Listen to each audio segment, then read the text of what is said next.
I've noticed something curious about time. The same 5 minutes can feel unbearably long in one situation and impossibly short in another. The clock doesn't change, but my experience does. That simple observation hints at something deeper. Time, as we live it, is not solid. It's fluid. We often speak about time as if it were steady and universal. The ticking seconds that push us from past to present to future. But psychological research reveals something far more dynamic. Time stretches, compresses, thickens, and thins depending on attention, emotion, memory, and context. And that fluidity is not a malfunction. It is how the brain organizes experience. This insight aligns directly with the core argument of humans. Actuators of time, humans do not merely pass through a fixed timeline. Through memory, attention, narrative, and intention, we help construct the temporal experience that shapes meaning and action. Why time feels elastic? Objective time, measured by clocks, remains consistent. 60 seconds are 60 seconds. Subjective time is another story. Research shows emotional intensity can slow time. A frightening or deeply engaging moment often feels longer than neutral time. Routine compresses time. Repetitive days blur together in memory. Anticipation stretches time. Waiting for something important can feel longer than the event itself. These variations occur because time, as experienced, is filtered through cognitive systems. The brain allocates attention, encodes memory, and assigns significance. The richer and more detailed the encoding, the longer the experience feels in hindsight. The clock never changes. The density of experience does. Memory and the architecture of time. Memory does not store time like a recording device. It reconstructs it.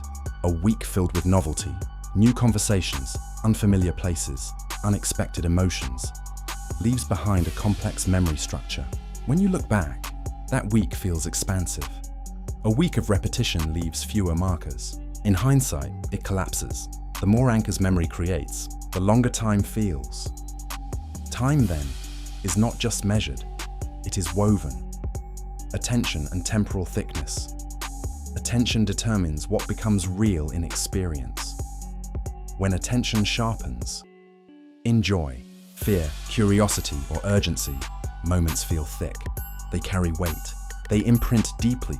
When attention drifts, moments feel thin. They pass unnoticed and leave little trace. In that sense, time does not merely move through us. We thicken or thin it through where we place our awareness. Narrative, identity, and direction. Humans do not just experience moments. We narrate them. We take sequences of events and turn them into stories.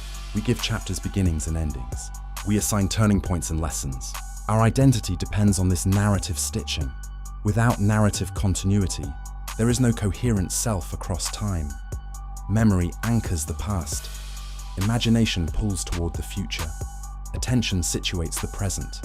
This structuring is not passive. It is active construction. Psychology meets agency. The research on time's elasticity confirms something profound. Time is not a uniform backdrop. It is shaped by perceptual and cognitive engagement. This dovetails with the thesis of Humans Actuators of Time. Humans participate in temporal construction through attention. What we focus on expands. Memory. What we encode deepens. Interpretation. What we narrate gives direction. Choice. What we enact shapes. Consequence. Clocks provide intervals. Humans provide significance. Objective time and lived time. Physics describes time as a measurable parameter. Psychology describes time as experience duration.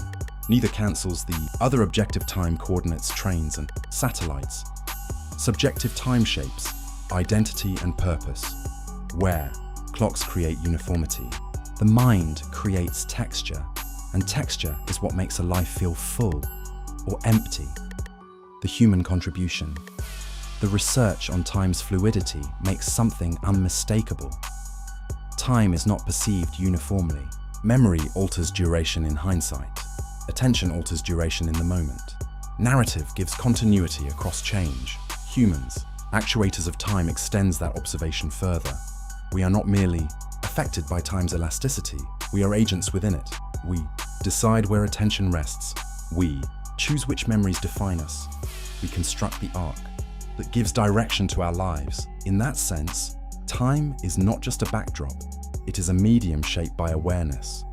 Where this conversation continues, at Dare I Say Publishing, this question remains central. If time is fluid in experience, what responsibility do we carry in shaping it? Humans Actuators of Time explores how memory, attention, narrative, and choice transform measured intervals into meaningful existence.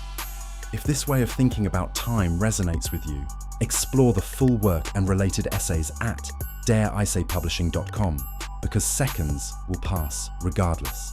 But the texture of those seconds, that is something we help create. And once you see that, time never feels quite the same again.